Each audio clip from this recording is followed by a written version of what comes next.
మేము ఆరాధన మీరే తొలగించండి. పాటల్లోనూ వాక్యంలోనూ మీరు మా మధ్య నడిపిస్తారని ప్రజలు చూసినాము.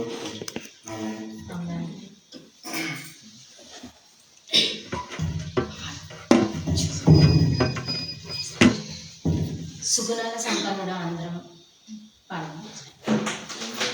సుగుణాల సంపన్నుడా స్తుతిగానక వారసుడా జీవింతును నిత్యము నీ నీడలో ఆస్వాదింతును నీ మాటల మకరందము జీవింతును నిత్యము నీ నీడలో ఆస్వాదింతును నీ మాటల మకరందము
ఆలయంలో ప్రవేశించండి అందరూ, స్వాగతం సుస్వాగతం యేసు నామములో.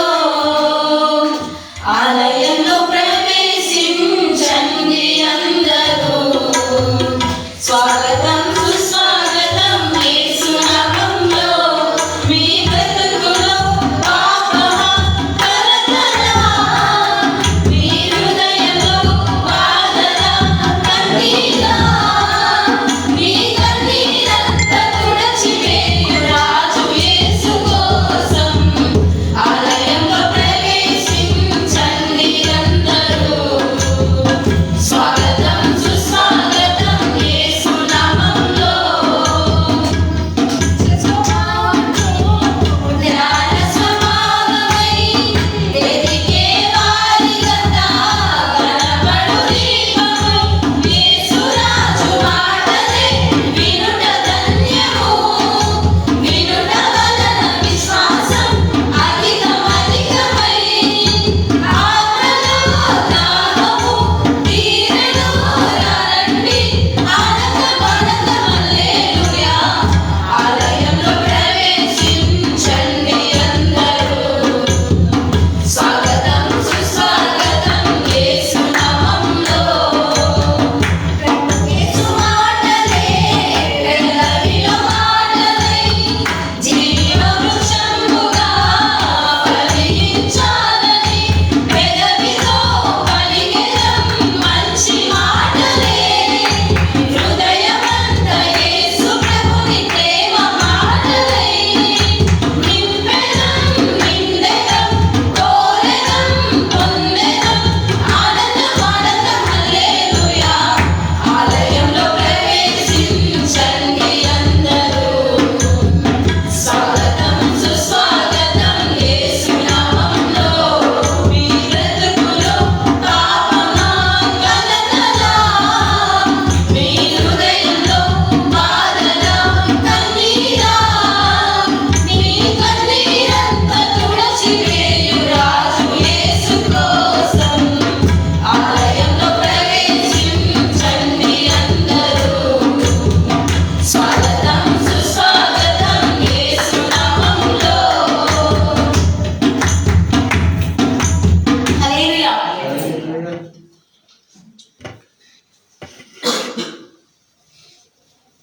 అందరికి వచ్చిన పాట జుంటి తేన దారుల కన్నా ప్రతి ఒక్కరు నోరు తెచ్చి గట్టిగా ప్రతి ఒక్కరు దేవుని స్తుతించాలా. మేము పాడడమే కాదు, ఈ సాంగ్ అందరికి వచ్చు కదా, ప్రతి ఒక్కరు అట్లీస్ట్ క్లాప్స్ అయినా కొడదాం మనం, ఓకేనా? జుంటితే దారాల కన్నా యేసు నామమే మధురం, యేసయ్య సన్నిధిని మరువజాలను. జుంటితే దారుల కన్నా యేసు నామమే మధురం, యేసయ్య సన్నిధిని మరువజాలను.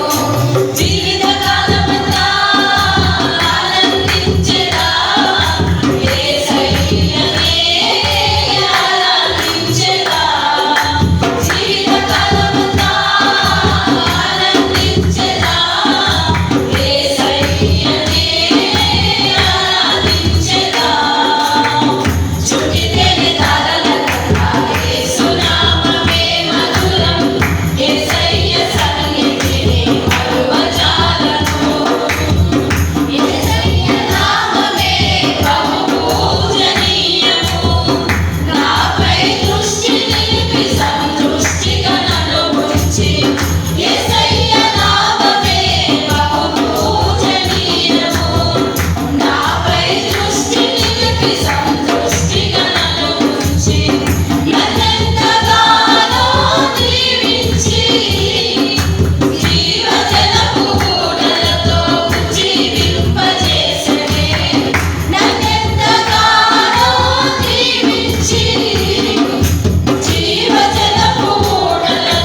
ఏమైనా చేయగలరు. ఎంతమందికి వచ్చి ఈ సాంగ్ మనకి? అందరికి వచ్చారా? ప్రతి ఒక్కరం పాడదామా? ఎందుకంటే ఇక్కడ ఉన్న వాళ్ళమే పాడడం రాదు.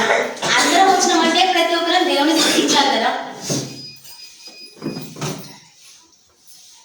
లిరిక్స్ అంకుల్ కూడా పెడుతున్నారు, అందరం చూసి ఒకవేళ రాదు అని అంటే అట్లీస్ట్ చప్పట్లు, మంచిగా చప్పట్లు కొడుతూ దేవుని ఏమైనా చేయగలము అనే సాంగ్ ద్వారా స్తుతిద్దాం.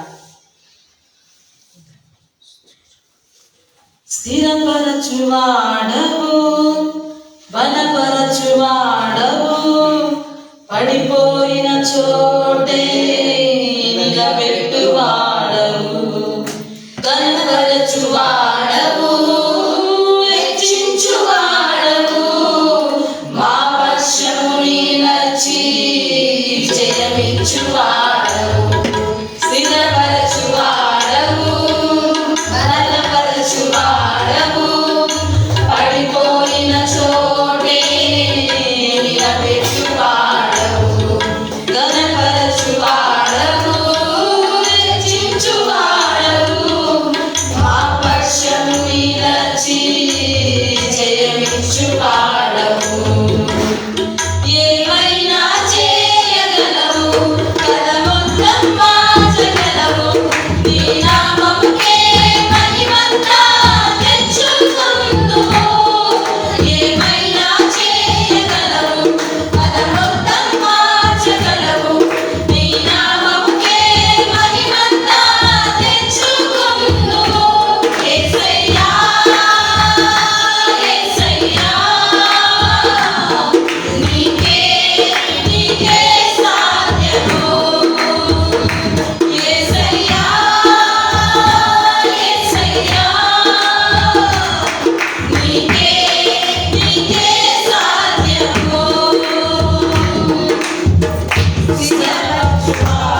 కీర్తన గ్రంథము 121వ అధ్యాయము మొదటి వచనం నుంచి చదవబడుచున్నాను. కొండల తట్టు నా కన్నులెత్తుచున్నాను,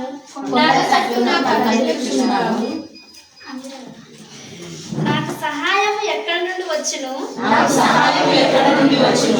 యెహోవా వలనే నాకు సహాయము కలుగును. ఆయన భూమి ఆకాశములను సృజించినవాడు, ఆయన నీ పాదము తొట్టిల్లనీయుడు, నిన్ను కాపాడువాడు కునుకడు, ఇశ్రాయేలును కాపాడువాడు కునుకడు నిద్రపోడు. యెహోవాయే నిన్ను కాపాడువాడు, నీ కుడి ప్రక్కను యెహోవా నీకు నీడగా ఉండును. పగలు ఎండ దెబ్బ అయినను నీకు తగలదు, రాత్రి వెన్నెల దెబ్బ అయినను నీకు తగలదు. ఏ అపాయములు రాకుండా యెహోవా నిన్ను కాపాడును. ఆయన నీ ప్రాణమును కాపాడును. ఇది మొదలుకొని నిరంతరము నీ రాకపోకల యందు యెహోవా నిన్ను కాపాడును.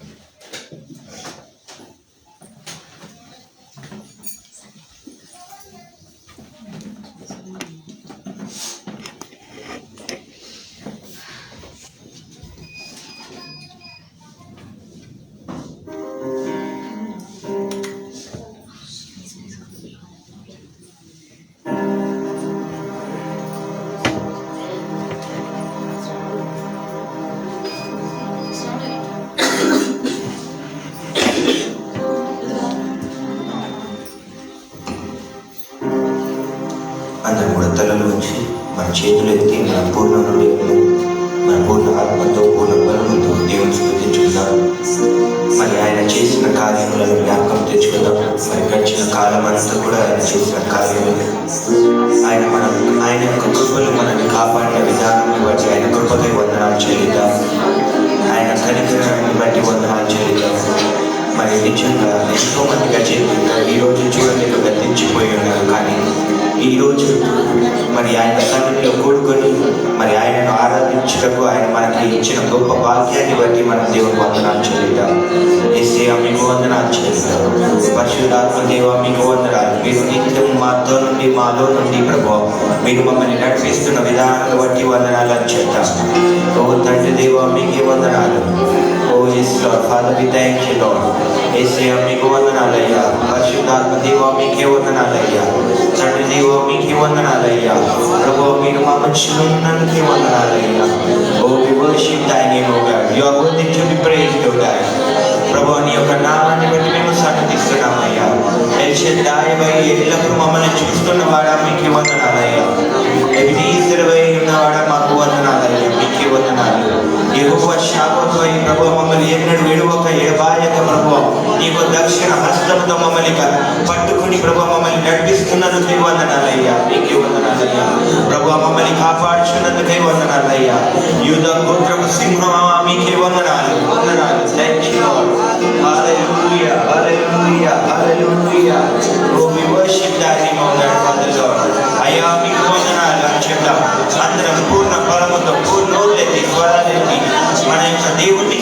స్తుతించున్నాం. ఆయన స్తుతులకు పరి ఆసీనుడు అయి ఉన్నాడు. ఆయన స్తుతించులకు అర్హుడుగా. So yes Lord, you are worthy, you alone are worthy, O God.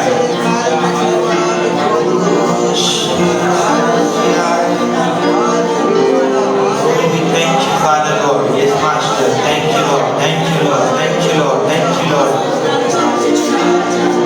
రాజా మీకే వందనాలు. స్తోత్ర ప్రభువా. ఆరాధనకు యోగ్యుడా మీకే వందనాలయ్యా. ప్రభువా, నిత్యము దూత గణముల చేత ప్రభువా పోరగొచ్చిన వాడా మీకే వందనాలయ్యా.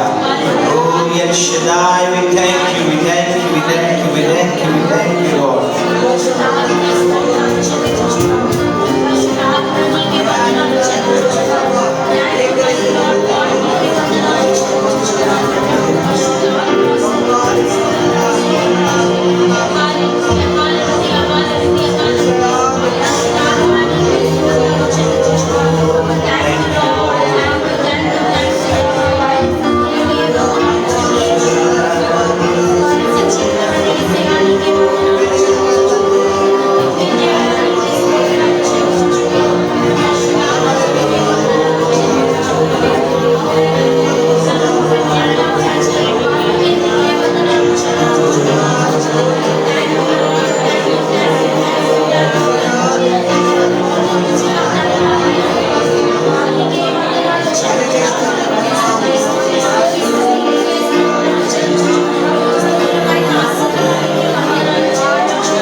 మీకు స్థితి ప్రభు.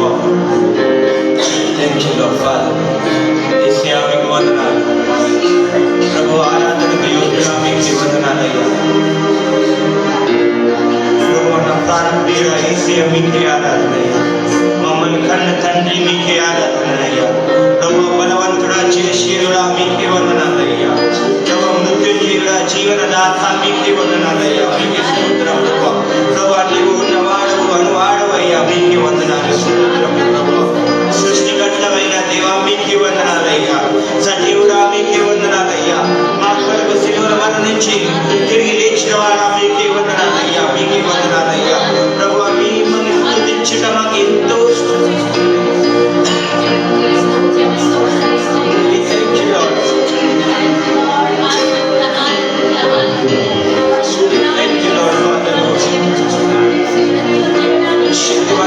సర్వశక్తిమంతుడా మీకే వందనాలు. Thank you lord. ప్రేరేపించబడి ప్రభువును స్తుతిస్తూ ప్రైజ్ ఇద్దరు ఎవరైనా ఇద్దరు ప్రభువును స్తుతిస్తూ పరిశుద్ధుడా పరిశుద్ధుడా నీకే స్తుతి స్తోత్రాలు చెల్లించుచున్నాము. అవును తండ్రి దేవా, మరి ఈ రోజు తండ్రి దేవా మీరందరూ తండ్రి దేవ అందరి మధ్యలో తండ్రి దేవా మీరు ఉన్నారని మేము నమ్ముచున్నాం యేసయ్యా.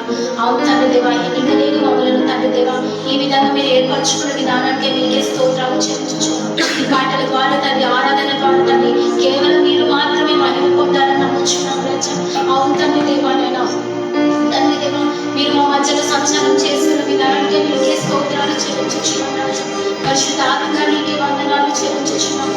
అవును తండ్రి దేవా, ఇంకా ఎవరైతే తండ్రి దేవా సంఘానికి రాలేదు తండ్రి దేవా ఆసక్తితో తండ్రి దేవా ప్రతి ఒక్కరూ వచ్చుటకు సాయం చేయగలవచ్చు.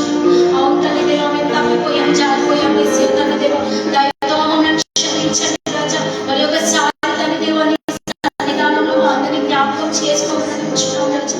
అవును రాజా తండ్రి ఏ యోగ్యత లేదు రాజా తండ్రి, కేవలం మీ రక్తం ద్వారా మీ కృప ద్వారా తండ్రి దేవా మా కోసం మీ రక్తాన్ని కార్చలేసయ్యా.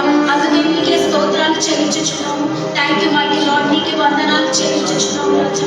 అవును తండ్రి దేవా మరి ముందున్న సమయాన్ని తండ్రి దేవా మీ పాదాల చేత కప్పచెప్తున్నాం తండ్రి. మరి నైనా నీ దైవదాసుడు వాక్యం చెబుతున్నదా తండ్రి దేవా మరి నాన్న మేమందరం చక్కగా వినుటకు తండ్రి దేవా చెప్తున్న వారు వాక్యాన్ని విందును అని సెలవిచ్చిన విధంగా తండ్రి దేవా మేమందరం తండ్రి దేవా మా చెవులను తండ్రి దేవా బహు శ్రద్ధగా తండ్రి విని తండ్రి వినుటకు సాయం చేయమని అడుగుచున్నాము. పరిశుద్ధాత్మడా నీకే వందనాలు స్తుతులు స్తోత్రాలు చెల్లించుచున్నాం. మరి ముఖ్యంగా తండ్రి దేవా మాకు ఎట్టి వాక్యం అయితే అవసరమో తండ్రి, ఏదైతే మా జీవితంలో కొద్దువైందో తండ్రి అటు వాక్యం తండ్రి దేవా మీరు మాకు బయలుపరచమని తండ్రి దేవా ఈ ప్రార్థనలు ఏమైనా తప్పులుంటే క్షమించమని ఈ చిన్న ప్రార్థన నజరేయుడైన యేసయ్య పరిశుద్ధ నామములో అడిగి పెట్టుకుంటున్నాం తండ్రి. ఆమేన్. మరొకరు ప్రభువును స్తుతిస్తూ ఆరాధించు. స్తోత్రం స్తోత్రం స్తోత్రం స్తోత్రం స్తోత్రం సర్వోన్నత మహోన్నతుడా పరిశుద్ధుడా కిరీటులు శిరుపుల మధ్యన ప్రభా అత్యున్నత సింహాసనాసీనుడు నా ప్రభానైనా స్తుతింపబడుచు ఆరాధింపబడుచున్న దేవానికి స్తుతులు స్తోత్రములు నా ప్రభా స్తోత్రములు. ఇది మా గొప్పతనం కాదు కానీ ప్రభానైనా గడిచిన కాలం అంతా కూడా ప్రభానైనా నీవు మమ్మల్ని ప్రేమించి జ్ఞాపకం చేసుకొని మా ప్రతి స్థలంలోనూ ప్రతి ప్రయాణంలోనూ నాయన ప్రతి పనిలోనూ కూడా ప్రభానైనా మా ప్రతి దినదినము నా ప్రభానైనా అనుదినము మమ్మల్ని కాచి కాపాడుతూ నా ప్రభా రక్షించి నా ప్రభానైనా ఇంతవరకు కూడా ప్రభానైనా మరి ఈ స్థలంలో నా ప్రభా ఇదిగో నీ మందిరంలో ఇప్పుడు నా ప్రభా నేను స్తుతించడానికి నీ సన్నిధిలో నిలబెట్టిన రీతిని బట్టి స్తుతులు స్తోత్రములు ప్రభా. అవును దేవానికి స్తుతులు స్తోత్రములు స్తోత్రములు ప్రభా. పరిశుద్ధుడా పరిశుద్ధుడా మా స్తుతులకు అర్పడము నీవే ప్రభానైనా. అవును దేవా మా స్తుతులకు కారణభూతుడు నీవే నా ప్రభానైనా. మా స్తుతులకు నా ప్రభా యోగ్యుడు నీవే నా ప్రభా. నీకే స్తోత్రములు స్తోత్రములు స్తోత్రములు చెల్లించుకుంటూ ఈ కొద్ది స్థితి ఆరాధన చేస్తున్నాము సమర్పించుకుంటున్నాం తండ్రి.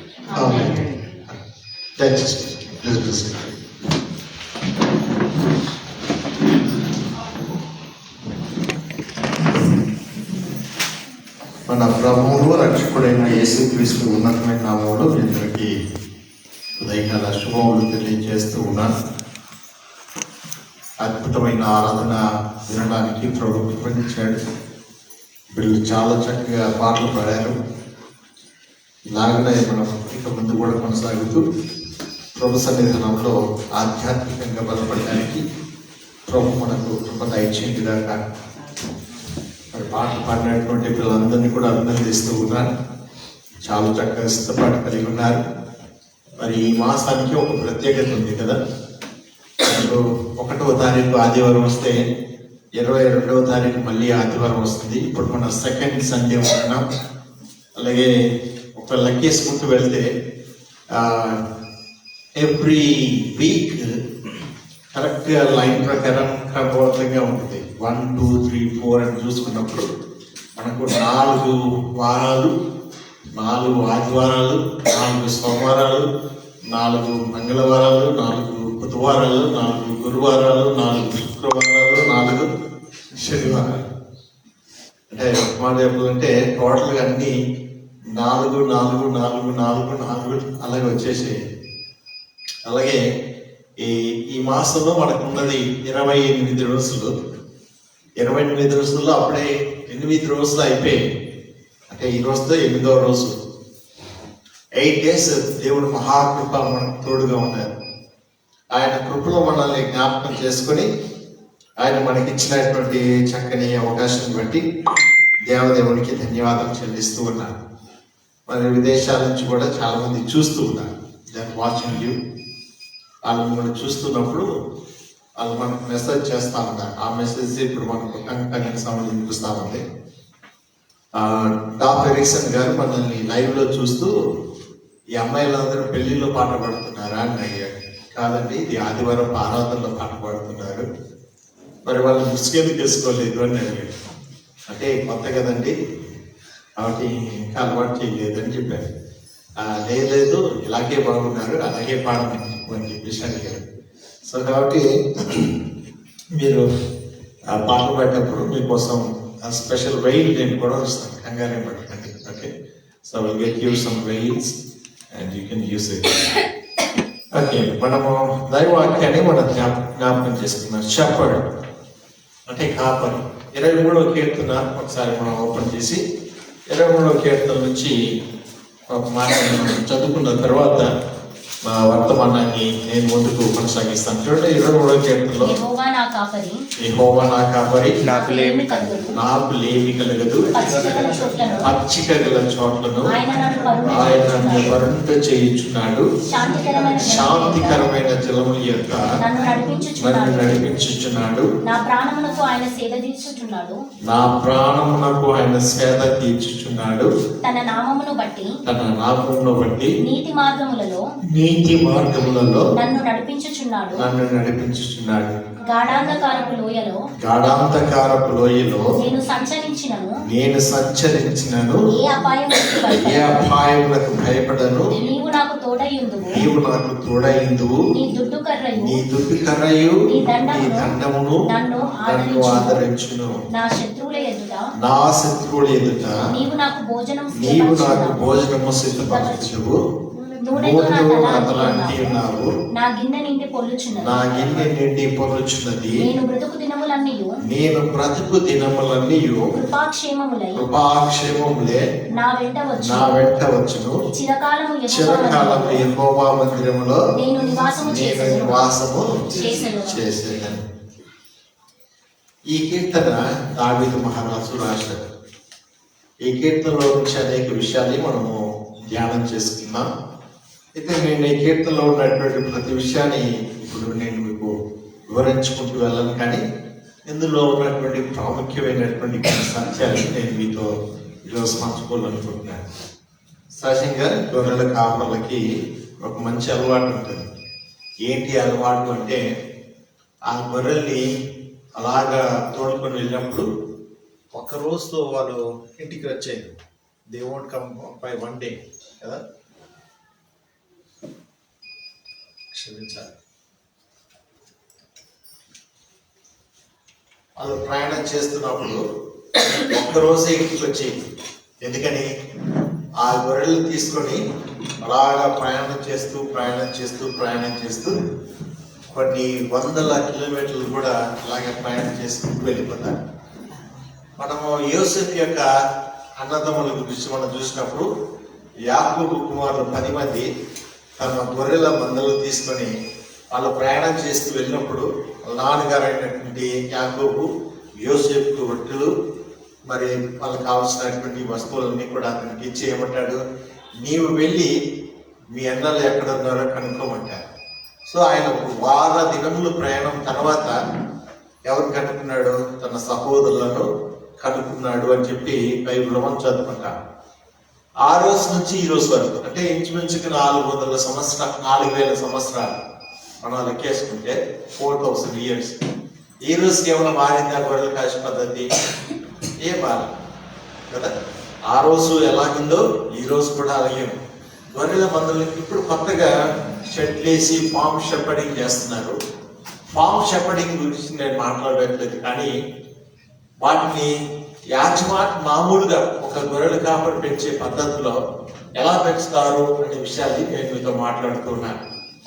గొర్రెలు తీసుకొని కిలోమీటర్ల కొద్ది వాటితో పాటు ప్రయాణం చేసినప్పుడు ఆ గొర్రెల కాపరి అడవి మార్గంలో కూడా వెళ్తాడు, ఎడారి గుండా వెళ్తాడు, కొండ ప్రాంతం నుంచి వెళ్తాడు, లోయల గుండా వెళ్తాడు.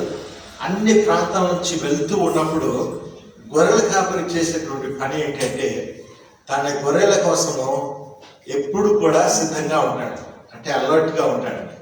తన గొర్రెలకు ఎలాంటి అపాయము ఆపద కలగకుండా, తన గొర్రెలకు ఎలాంటి ఉపద్రవం రాకుండా అన్ని వైపులా తన గొర్రెలు ఏం చేస్తుంటాడు?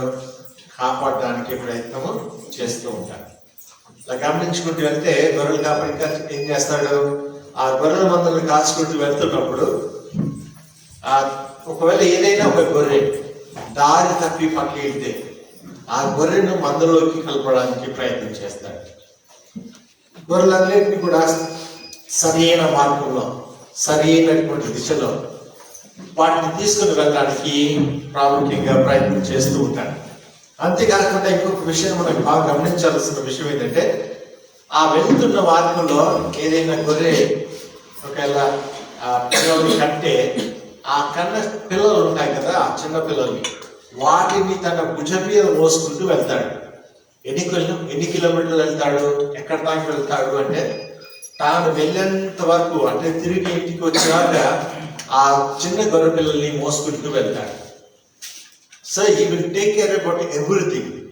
ఆ గొర్రెల కోసం తన సమస్తాన్ని కూడా త్యాగం చేయడానికి ఆయన ఇష్టపడుతూ ఉంటాడు. అందుకే దేవుని యొక్క వాక్యంలో తండ్రి దేవుడు మనల్ని ఎలాగా కేర్ చేస్తాడు, ఆయన మనల్ని చూచుకుంటాడు అనే విషయాన్ని గురించి మాట్లాడుతూ 23వ కీర్తనని దావీదు మహారాజు రాస్తున్నాడు, యెహోవాయే నాకు కాపరిగా ఉన్నాడు అని. ఇప్పుడు మనందరికీ కాపరి ఎవరు అంటే దేవుడే మన కాపరి. యేసుక్రీస్తు ప్రభువారు 15వ అధ్యాయం యోహాను సువార్తలో చెప్పినట్టుగా నేను గొర్రెలకు మంచి కాపరిని అంటాడు. ఎవరు మనకు మంచి కాపరి? యేసుక్రీస్తు ప్రభువు మంచి కాపరి. ఆయన మంచి కాపరి కనుక ఆయన తన గొర్రెల కోసం ఏం చేస్తున్నాడు? ప్రాణం పెడతానని చెప్పాడు. ప్రాణం పెడతానమే కాకుండా తన ప్రాణాన్ని ఆల్రెడీ ఆయన శిలువ మీద త్యాగం చేశాడు. చూడండి ఒకసారి యోహాను సువార్త 15వ అధ్యాయాన్ని ఒకసారి మనం చదువుకుందాం. యోహాను సువార్త 15వ అధ్యాయము మొదటి 2 వచనాలు మనం చూసుకున్నట్లయితే, నేను నిజమైన ద్రాక్షవల్లిని, నా తండ్రి వ్యవసాయకుడు, నాలో ఫలించని ప్రతి తీగను ఆయన తీసివేయును అని చెప్తున్నాడు. సో ఆయన ద్రాక్షవల్లిగా తనను తాను పరిచయం చేసుకుంటూ ఉన్నాడు. ఇంకొక మాట చెప్తే ఆయన నేను గొర్రెలకు మంచి కాపరిని అంటాడు. నేను ద్రాక్షవల్లిని అంటాడు, నేను కాపరిని అంటాడు, నేను చూచుకునేవాడిని అంటాడు. నేను మన పాట పాడతాం కదా, ఎల్షుద్దాయ్ అని పాడినప్పుడు నన్ను చూచువాడా అని చెప్పి పాడతాం. అంటే మనం చూచువాడు ఆయనే, గమనించువాడు ఆయనే, కాపాడువాడు ఆయనే, మన చుట్టూ తన కంచెని వేసి మనకి ఎలాంటి ఇబ్బంది కలగకుండా సంరక్షించువాడు కూడా ఆయనే అనే విషయాన్ని ఈ వచనాలని మనం నేర్చుకుంటూ ఉన్నాం. అయితే 15వ అధ్యాయంలో యేసుక్రీస్తు వారు చెప్పినటువంటి మాటను ఒకసారి జ్ఞాపకం చేసుకుంటే, ఆయన ద్రాక్షవల్లి అయితే అందులో మనం అంటు కట్టబడినటువంటి ద్రాక్ష తీగలుగా ఉంటే మనం ఎలా ఉండడం ఆయనకి ఇష్టం అంట? ఫలించుట ఆయనకు ఇష్టం. ఒకవేళ మనం ఫలించకపోతే ఏమవుతుంది అది కూడా చెప్పాడు. ఆయన చెప్పిన మాట ఏంది? ఒకవేళ ఫలించకపోతే ఆ ఫలించని కొమ్మలు ఏవైతే ఉంటాయో ఆ కొమ్మలన్నిటిని కూడా తీసివేస్తాను అని చెప్పాడు. కొన్నిసార్లు మన జీవితంలో ఫలింపని లేకపోతే ఫలించడానికి ఉపయోగపడని అలవాట్లు మనకు ఉంటాయి. ఉదాహరణకి కొంతమందికి చాలా రకాలైనటువంటి అలవాట్లు, చాలా రకాలైనటువంటి వ్యసనాలు ఉంటాయి. ఈ వ్యసనాలు ఉన్నప్పుడు ఆ వ్యసనం ఏం చేస్తుంది? మనల్ని ఫలించడానికి అది ఆటంకపరుస్తూ ఉంటుంది. అంటే వ్యసనం అనేది మనం గమనించాలి, ఏదైనా కావచ్చు. అది దాని గురించి నేను డీటెయిల్గా మాట్లాడట్లేదు, కానీ ఏ వ్యసనంతో నువ్వు బాధపడుతున్నావో ఆ వ్యసనం నేనేం చేస్తుందంటే నువ్వు ఫలించడానికి బదులుగా నీ జీవితాన్ని అది పూర్తిగా పోడు చేయడానికి ప్రయత్నం చేస్తాయి. ఉదాహరణకి మన చర్చిలో ఒక డోర్ ఉంది. ఆ డోరు చెదలు పట్టింది. మొట్టమొదటి చెదలు పట్టినప్పుడు ఏమంటుందంటే ఏమవుతుంది, తీసేస్తాం కదా, మందు కొట్టాం కదా అనుకుంటాను. ఆ తర్వాత ఒక 4 రోజులు పట్టించుకోకపోతే ఏం చేసింది, మొత్తం చెదలు మొత్తం డోర్ అంతా తినేసింది. లోపల ఏం లేదు, పైన మాత్రం కవర్ ఉంది. దాన్ని చేతితో పట్టగానే దానికి రంధ్రాలు పడతా ఉన్నాయి. అంటే అర్థమైంది, అది పట్టించుకోకపోతే ఏమవుతుంది, పూర్తిగా పాడైపోతుంది. మన వ్యక్తిగత జీవితంలో కూడా కొన్ని వ్యసనాలు ఈ చెత్త పురుగుల్లాగా మనల్ని తిని మనల్ని డొల్ల చేసేస్తాయి. అందుకని వ్యసన క్రాంతుడిగా ఉండకూడదు, వ్యసనాలకు బానిసగా మార్చబడకూడదు. వ్యసనాల చేత మనం ఎప్పుడు కూడా ప్రభు సన్నిధికి రాకుండా ఉండడానికి ప్రయత్నించాలి. అంటే వ్యసనం ఉంటే ఆ వ్యసనాల నుంచి మనం బయటికి రావాలి కనుక ప్రభు ఏమంటుందంటే నేను నీకు సహాయం చేస్తాను, కాబట్టి నువ్వు నా దగ్గర వస్తే నేను నిన్ను విడిపిస్తాను అని ఆయన వాగ్దానం చేస్తున్నాను. మనం విడిపించబడాలి అని ప్రయత్నం చేస్తే విడిపించబడలేము. కొన్నిసార్లు మనం మాడుకోవాలి అనుకుంటాం కానీ మానలేము కదా. నేను ఏమంటానంటే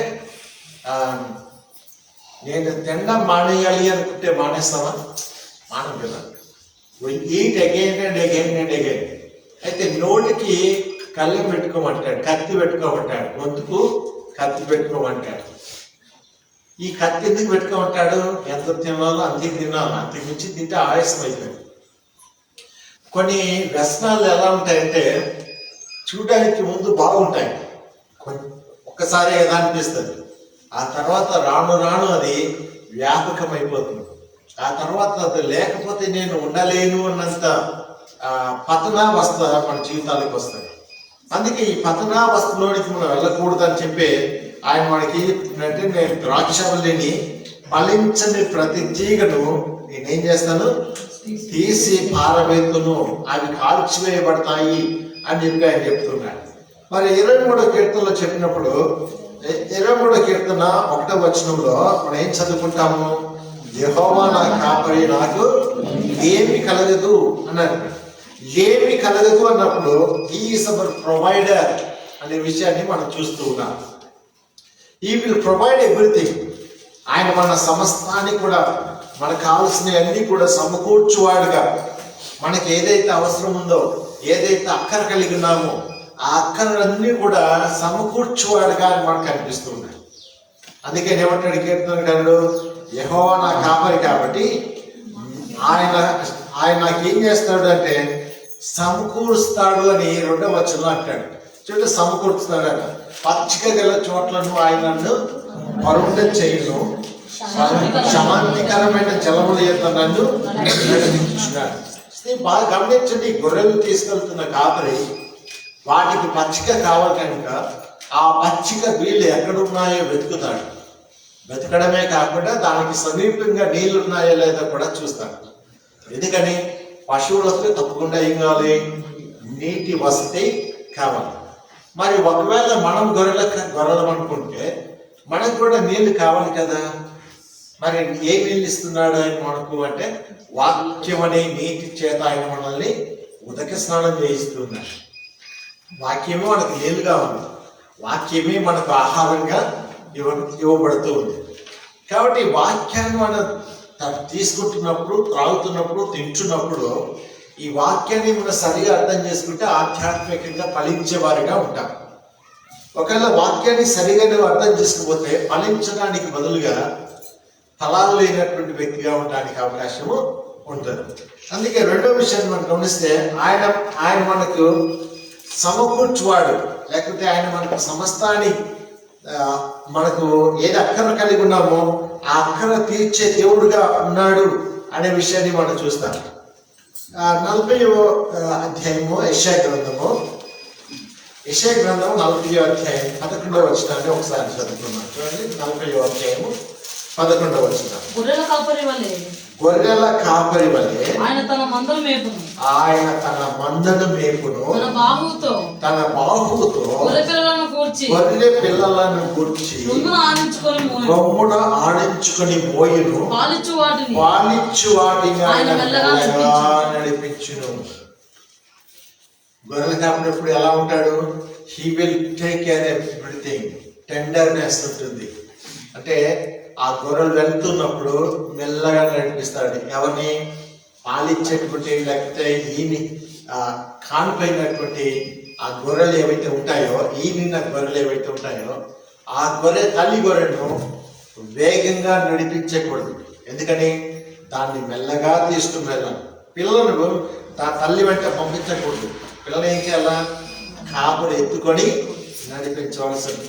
అంటే టెండర్నెస్, దేవుని యొక్క సన్నిధిని మనం ఆ ఫీల్ అవ్వచ్చు. ఆ టెండర్నెస్ అంటే how he cares us, how he provides us, how is going to help us to move forward. మనం ఎలాగ ముందుకు వెళ్ళాలో, ఎలాగ ముందుకు వెళ్ళకూడదో, ఎలా వెళ్తే బాగుంటుందో, ఏ విధంగా ఉంటే బాగుంటుందో అని ఆయన సమస్తానికి కూడా దగ్గరుండి చక్కపెట్టే దేవుడిగా మనకు ఉన్నాడు. ఆయన టెండర్నెస్ ని మనం అర్థం చేసుకోవాలంటే ఆయన ఏమంటున్నాడు?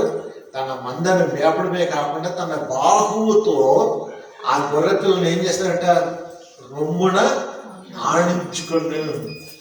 చూడండి, చాలా మంది అంటే ఈ దినాల్లో పెళ్ళైనటువంటి అమ్మాయిలు కానీ అబ్బాయిలు కానీ పెద్దగా ఇబ్బంది ఏం లేదు. కానీ ఒక 34 ఏళ్ల క్రితం మీరు చూస్తే ఒక అమ్మాయి కానిపోయిన తర్వాత ఆమె తన బిడ్డను చక్కన పెట్టుకోవాలి, తన బ్యాగ్ కూడా చక్కన పెట్టుకోవాలి, కొడుకునో కూతుర్నో చక్కన పెట్టుకొని ఆమె బ్యాగ్ ఏమంటే ఆ సంచి కూడా చక్కన పెట్టుకొని ఆమె నడుచుకుంటూ వెళ్తే భర్త ముందు అలా కాళ్ళు చేతులు ఊపుకుంటూ నడుచుకుంటూ వెళ్ళేవాడు. అంటే he never cares about the mother. 34 years సంగతి చెప్తున్నాను. వాళ్ళు ఏం చేస్తారు? భర్త చక్కగా ఆయన తెల్ల చొక్క వేసుకొని అలాగే నడుచుకుంటూ వెళ్తుంటే భార్య ఏం చేస్తుంది? ఆ చక్కెర పిల్లోని ఈ చక్కెర బ్యాగ్ పట్టుకొని ఈశ్వరం అంటూ తన భర్తను వెంబడిస్తూ ఉంటుంది. అంటే ఆ భర్త ఏమనుకుంటాడు? ఈమె తన బరువు అంతా కూడా ఈమె మొయ్యాలి అనుకుంటాడు. మరి నాకు పెళ్ళైనప్పుడు, నాకు పిల్లలు పుట్టినప్పుడు మరి నేను కూడా ఇట్నే ఉండాలా?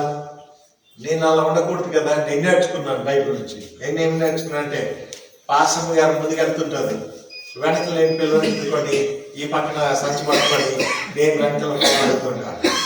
అంటే రివర్స్. అంటే ఐ కేర్ మై వైఫ్. నేను ఎప్పుడు రివర్స్లో చేయట్లేదు, కానీ how I care my son and my wife అనే దానికి గుర్తుగా ఆ విధంగా చేస్తూ వచ్చాను. ఎక్కడికి వెళ్ళినా పాస్టర్ గారు చక్కగా ముందుకెళ్ళేది, నేను వెంటనే బ్యాగ్ పట్టుకొని వచ్చేవాడిని. So because it is the tenderness of our heart. ఆ హృదయంలో ఆ టెండర్నెస్ లేకపోతే ఈ పని చేయలేము. కొంతమంది హృదయ కాఠిన్యాన్ని చూపిస్తూ ఉంటారు. హృదయ కాఠిన్యం ఎంత గొప్పగా ఉంటుందంటే, ఏంటి నీకు సహాయం చేసేది, ఏంటి నీకు చెప్పేది, ఏంటి నీకు అన్నట్టుగా మాట్లాడుతూ ఉంటారు. But the heart of the shepherd is a tender heart.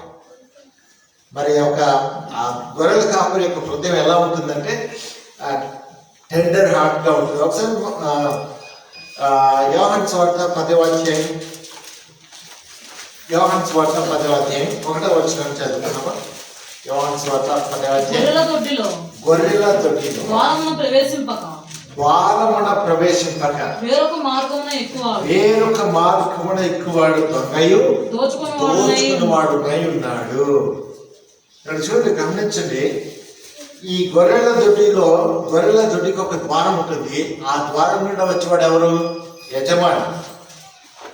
కానీ వేరొక మార్గం వచ్చేవాడు ఎవరు అంటే దొంగ, దోచుకునేవాడు. అయితే ఇప్పుడు మన జీవితంలో ప్రవేశించేటువంటి ఒక దొంగ ఉన్నాడు. ఎవరా దొంగ? అపవాది. అయితే అపవాదికి స్థలం ఇచ్చింది ఎవరు? అపవాదిని ఆహ్వానించింది ఎవరు? వేరొక మార్గాన్ని తెరిచి పిలిచింది ఎవరు అంటే మనమే కదా. నేను ముందు చెప్పాను చూడండి, వ్యసనాలు అని చెప్పానే. వ్యసనాలు మొట్టమొదటి ఎలా ఉంటాయి?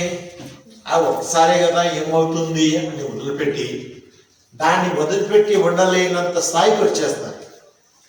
ఒకసారే కదా తాగేది అన్నారు, కానీ లాస్ట్కి ఏమి చెప్తారు? తాగకపోతే బతకలేనంతగా వాళ్ళ జీవితం మారిపోతుంది. ఒక్కసారే కదా సిగరెట్ కాల్చేది అనుకుంటారు, కానీ తర్వాత పెట్టెలు తగలబెట్టేస్తుంటారు. గుండె అంటే ఊపిరితిత్తులు పుచ్చిపోయేదాకా తాగుతూనే ఉంటారు. అంటే వీళ్ళ హృదయంలోనికి ప్రవేశించడానికి ఎవరు తలుపులు తెరిచారు? ఈ బలహీనతల్లోనికి వెళ్ళడానికి ఎవరు తలుపులు తెరిచారు అంటే, నేను మన శరీరంలో ఉన్నటువంటి ఈ తలలో ఉన్నటువంటి 3 అవయవాల్ని నేను మీకు జ్ఞాపకం చేస్తాను. బాగా జ్ఞాపకం పెట్టుకోండి. 3 అవయవాలు. ఈ 3 మొట్టమొదటిది మన కన్ను, రెండవది మన చెవులు, మూడవది మన నాలుక అంటే నోరు. ఈ 3 మనము కంట్రోల్ చేయడం చాలా కష్టం కదా. చాలా కష్టం. 3 చాలా కష్టం. బైబిల్లో యోహాను రాసిన మొదటి పత్రిక 2వ అధ్యాయం 16వ వచనం అనుకుంటాను, 10వ వచనం అనుకుంటాను. ఒకసారి చూడండి, అక్కడ ఏముంటుంది? శరీరాశ, నేత్రాశ, జీవగుణం. శరీరాశ, నేత్రాశ, జీవగుణం అంటే ఈ శరీరానికి, అంటే ఈ నోటికి ఏది కావాలంటే అది తినడానికి ఇష్టపడుతుంది కదా. శరీరానికి ఆశ ఉంటుంది, నేత్రాశ ఉంటుంది, జీవపుటం ఉంటుంది. జీవపుటం ఎప్పుడు వస్తుంది? నీ చెవులు వినేదాన్ని బట్టి. ఎలా ఉంటుంది? నీ చెవు ఏమంటుందంటే వాళ్ళకంటే నువ్వేం తక్కువ అని పక్కన వాళ్ళు ఏం చేస్తుంటారు? ఏమంటాము? సాడి చెప్తుంటారు. సాడి చదువుతామా, లేకపోతే ఏమన్నా బత్తికి పెడతారన్నామా, లేకపోతే ఇంకేమన్నా, లేకపోతే మళ్ళీ పురికొల్పడానికి ప్రయత్నం చేస్తారు కదా. ఎదుటి వారి మీద ఎలాగైనా నీకంటే వాళ్ళకంటే నువ్వేం తక్కువ కాదు అని చెప్పడానికి వాళ్ళు ప్రయత్నం చేస్తూ ఉంటారు. బాగా గమనించాల్సిన విషయం ఏంటంటే, ఎవరు తక్కువ కాదు, ఎవరు ఎక్కువ కాదు. ఉదాహరణకి ఒక ఇంట్లో 2 లేక 3 లేకపోతే 5 మంది 6 మంది పిల్లలు ఉన్నారనుకోండి. ఇప్పుడు లేరు అండి, ఇప్పుడైతే 1 లేక 2 అన్నట్టు ఉంది. పూర్వకాలంలో 6 మంది 7 మంది పిల్లలు ఉంటే 7 మందిలో ఒకడు గవర్నమెంట్ ఉద్యోగం సంపాదిస్తాడు. వాడి మొట్టమొదటి ధ్యానం అంతా దేని మీద ఉంటుంది? ఎలాగైనా సరే గవర్నమెంట్ జాబ్ని సంపాదించాలి అనుకుంటాడు, గవర్నమెంట్ జాబ్ సంపాదిస్తాడు. రెండోవాడు ఏం చేస్తాడు? మా అన్నకి గవర్నమెంట్ జాబ్ ఉంది కాబట్టి నాకు ఇంకేం టెన్షన్ లేదు, ఎందుకంటే నెల మా అన్నకి జీతం వస్తుంది, మా అన్న నాకేం చేస్తాడు? సహాయం చేస్తాడు అనుకుంటాడు. అయితే రెండోవాడు కూడా ఏం చేస్తాడు? అరే అన్న సంపాదించాడు కాబట్టి వద్దు, అన్న దగ్గర నేనెందుకు తీసుకోవాలి, నేను కూడా ఉద్యోగం చేస్తానని పోలీసు లేకపోతే ఆర్మీలో దేనిలో చేరుకుంటాడు, సైన్యంలో చేరుకుంటాడు. రెండోవాడు సైన్యంలో చేరండి, మూడోవాడు ఊరుకుంటాడా? మా అన్నలిద్దరూ ఉద్యోగం చేస్తుంటే నేను ఖాళీగా ఎందుకు ఉండాలి అని చెప్పి ఈ 3వ కూడా పోయి ఏదో పనిలో చేరుకుంటాడు. ఇక 4వ ఏం చేస్తాడు? అన్నలు పని చేస్తున్నారు కాబట్టి నేను వ్యవసాయం చేస్తానని చెప్పి వాడు వ్యవసాయం చేస్తాడు. అయితే 5వ ఉంటాడు, అంటే లాస్ట్ వాడు, చివరివాడు. వీడేం చేస్తాడు? మొదటి 4 ఇచ్చే డబ్బులతోటి ఎంజాయ్ చేస్తూ ఉంటాడు. ఎవరితోటి? మొదటి 4 ఇచ్చే డబ్బులతోటి ఎంజాయ్ చేస్తుంటాడు. ఎంజాయ్ చేసేవాడు ఎలా ఉంటాడు? ఫైనల్గా ఎలా ఉంటాడు? అన్నకి పెళ్ళి అయిపోయింది, అన్న కుటుంబం సపరేట్ అయిపోయింది. తమ్ముడికి పెళ్ళి అయిపోయింది, తమ్ముడి కుటుంబం సపరేట్ అయిపోయింది. 3వ పెళ్ళి అయిపోయింది, సపరేట్ అయ్యాడు. 4వ పెళ్ళి అయిపోయింది, సపరేట్ అయ్యాడు. ఇప్పుడు మిగిలింది ఎవరు? పరాన్న జీవి కదా. ఈ పరాన్న జీవికి ఉండే అలవాట్లు ఏంది? వీడికి లేని అలవాట్లు ఏం లేవు. ఎందుకని అన్నలందరూ కూడా డబ్బులు ఇచ్చారు. వీడు అన్ని రకాల అలవాట్లకు వ్యసనాలకి లోనయ్యాడు. లోనైన తర్వాత అందరూ సెటిల్ అవుతారు, ఇంట్లో ఒకటి సెటిల్ కాదు. అంతే కదా, మనం ప్రతి కథలో చూసే ప్రతి ఇంట్లో ఈ అర్థం ఉంటుంది. అందరూ సెటిల్ అయిపోయారు, నువ్వెప్పుడు సెటిల్ అవుతావంటే నా టైం వస్తుంది అంటాడు. వీడికి టైం రాదు. ఎందుకు రాదు? వీడికి ప్లాన్ ఉండదు, వీడికి పర్పస్ ఉండదు, వీడికి భవిష్యత్తు గురించిన ఆలోచన ఉండదు. ఏం చేయాలనేటువంటి నిర్దిష్టమైనటువంటి లక్షణాలు ఏమి ఉండవు. ఎంతసేపు వాళ్ళు ఇస్తున్నారు, నేను తింటున్నాను, వారు ఇస్తున్నారు, నేను తాగుతున్నాను, వారు ఇస్తున్నారు, నేను ఎంజాయ్ చేస్తున్నాను, నా లైఫ్ మస్తు ఉంది అనుకుంటాడు. అందుకే యేసుప్రభు వారు ఒక చక్కని ఉపమానం చెప్తారు, తప్పిపోయిన కుమారుడు అని.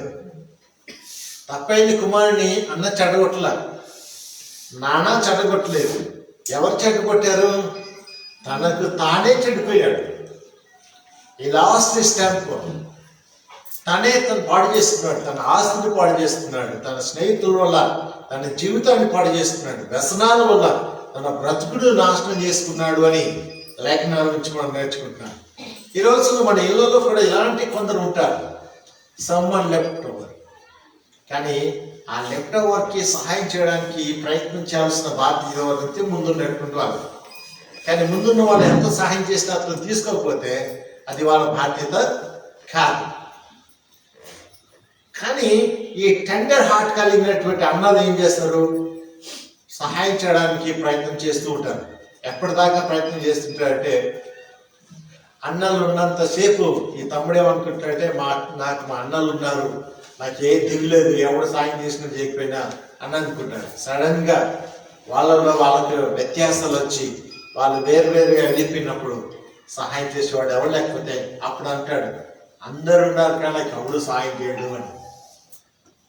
ఎవరు పాటు చేసుకున్నారు అనే దానికి జవాబు చెప్పరు.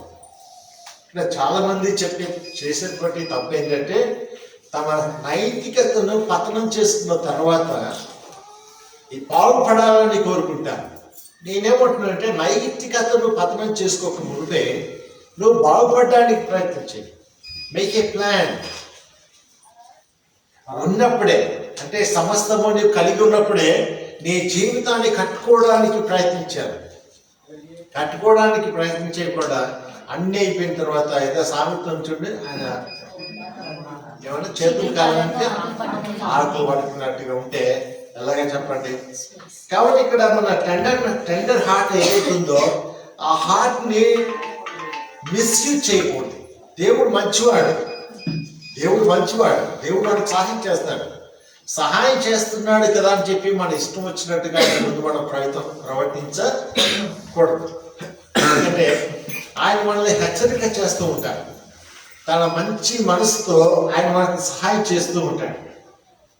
అయితే ఈ గొర్రెల ద్వారం దొడ్డిలో ప్రవేశించేవాడు ఎవరు అంటే, ఈ వ్యసనాలు లేకపోతే ఈ కోరికలు, పనికి మాలినటువంటి అలవాట్లు, పనికి మాలినటువంటి పనులు ఏవైతే ఉంటాయో అవి తలుపులు తెరిచి పిలిచేది మనమే. సో శత్రువుకు ఆహ్వానం పలికింది ఎవరు అంటే బయటోడు కాదు, నేను అని చెప్పాలి. కానీ ఈ రోజుల్లో చాలా మంది ఏమంటారు తెలుసా? అవ్వ చెప్పింది కదా, అమ్మా పండు తిన్నామంటే ఏమన్నది? నేను తిన్నా కానీ అదిగో ఎవరు చెప్పారు? ఆ సర్పం చెప్తే నేను తిన్నా అని చెప్పి ఆమె నేను తిన్నానయ్యా అంటే అయిపోద్ది కదా. అట్లా చెప్పలా, ఏమంటుంది? సర్పము నన్ను మోసగించింది కనుక నేను ఆ పండు తిన్నాను అంటే. మరి ఆదాం దగ్గరికి వచ్చి ఏమయ్యా నువ్వు తిన్నావంటే ఆదాం ఏం చెప్పాలా? అవును సార్ నేను తిన్నాను అని చెప్పాలి. ఏమంటాడు? లేదు, నువ్వు ఇచ్చిన అమ్మాయిని చూడు, ఎవరు? నువ్వు ఇచ్చిన అమ్మాయి ఉంది కదా, అది ఇచ్చిస్తే తిన్నా అంటే. ఇప్పుడు తప్పు చేసేవాడు ఎప్పుడు ఏమంటున్నాడు? నా ఫ్రెండ్ వలన, నా పాలన వలన, బాబాయ్ వలన, మామ వలన ఇట్లా నేను చేశాను అని చెప్తాను. నిజమా? గేట్స్ ఓపెన్ చేసింది ఎవరు? నేను కదా. తాగింది ఎవరు? నేను కదా. నా మనసులో ఏముంది కోరిక? తాగాలని. నా మనసులో ఏముంది కోరిక? తిరగాలని. నా మనసులో ఏముంది కోరిక? వ్యసనాలు చేయాలని. అంటే నేను మనసులో ఉన్న కోరికకు తలుపులు తెరుస్తూ ఉన్నాను. ఇక్కడ బాగా అర్థం చేసుకోవాలి. When you shut the door, no one make you do some. వేరే వాళ్ళు ఎవరు కూడా నేను బాధించడానికి ప్రయత్నం చేయలేరు. ఎందుకంటే ఎవరికి సాధ్యం కాదు.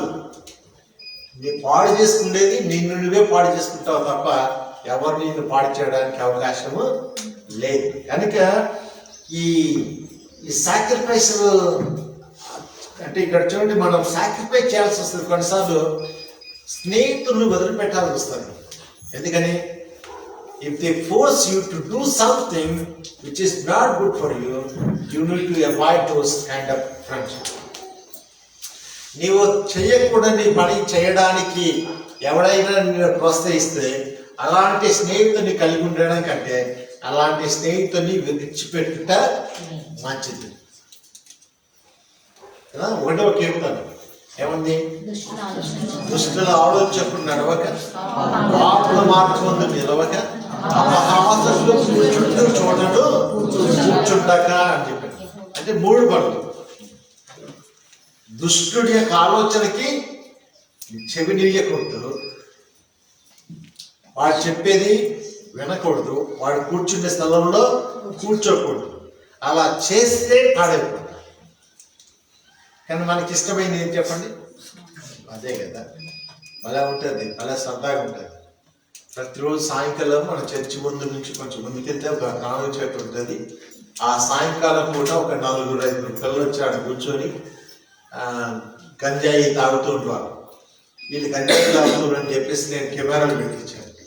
కెమెరాలు పెట్టిస్తే వాళ్ళు ఏం చేస్తారు? ఈ గల్లీ నుంచి మాయమైపోయి ఇంకొక గల్లీకి పోయారు. అంటే పాడు అవడానికి ఎవరు సాయం చేస్తున్నాడు? వాళ్ళే కదా. They are spoiling. వాక్యం ఏంటంటే don't open the doors for unhealthy habits. ఇక్కడ శత్రువు లోపలికి వచ్చాడు, తప్పుడు వర్గం నుంచి ఒకడు వస్తున్నాడు అంటే ఆడి శత్రువు. ఆ శత్రువు ఇచ్చేటువంటి హ్యాబిట్స్ ఏవైతే ఉంటాయో that's not good for your health. నీ కుటుంబానికి మంచిది కాదు, నీ ఆరోగ్యానికి మంచిది కాదు, నువ్వు చేసే పనికి మంచిది కాదు. నువ్వు ఏ స్థలంలో ఉద్యోగం చేస్తున్నావో ఆ ఉద్యోగానికి కూడా మంచిది కాదు. కొంతమంది సోషలైట్ లైఫ్ అంటారు. ఏమంటారు? సోషలైట్ లైఫ్ అని. అంటే సోషలైట్ లైఫ్లో మన ఇష్టం వచ్చినట్టు తాగొచ్చు, మన ఇష్టం వచ్చినట్టు తిరగచ్చు, మనకు నచ్చింది చేయొచ్చు. అంటే అది సరైనది కాదు. అది సరైనది కాదు అనే విషయాన్ని మనం అర్థం చేసుకుంటే సోషలైట్ ఈ లైఫ్లో కూడా you can save your test money. అక్కడ కూడా నీ సాక్ష్యాన్ని కాపాడుకోవచ్చు, అక్కడ కూడా నువ్వు నిలబడచ్చు, అక్కడ కూడా నువ్వు అనేకులకు ధైర్యంగా సాక్ష్యం చెప్పచ్చు. ఏంటంటే నేను యేసు ప్రభువును నమ్ముకున్నాను, నేను ఈ పని చేయను. భక్తి భక్తి చేస్తున్నాడు రా అని హేళన చేస్తారు. But don't fear. అది ఫీల్ అవ్వాల్సిన అక్కర్లేదు. ఎందుకంటే ఎవడో ఏమన్నాడు అని చెప్పి మన భక్తిని వాడి కోసం తీసేసుకోవాల్సిన అవసరము లేదు. ఎందుకంటే నీ లైఫ్ నీ చేతిలో ఉంది. నీ లైఫ్ ఎవరి చేతిలో ఉంది? నీ చేతిలో ఉంది, ఎవరి చేతిలో లేదు. తర్వాత విషయం మనం గమనిస్తే ఈ హెబ్రీ పత్రిక 13వ అధ్యాయం 20వ వచనంలో, హెబ్రీ పత్రిక 13వ అధ్యాయం 20వ వచనంలో ఆయన చెప్తున్న మాటను ఒకసారి చూద్దాం. గొర్రెల గొప్ప కాపరి అయిన యేసు అను మన ప్రభువును నిత్యమైన నిబంధన సంబంధమగు రక్తమును బట్టి మృతులలో నుండి లేపిన సమాధానకర్త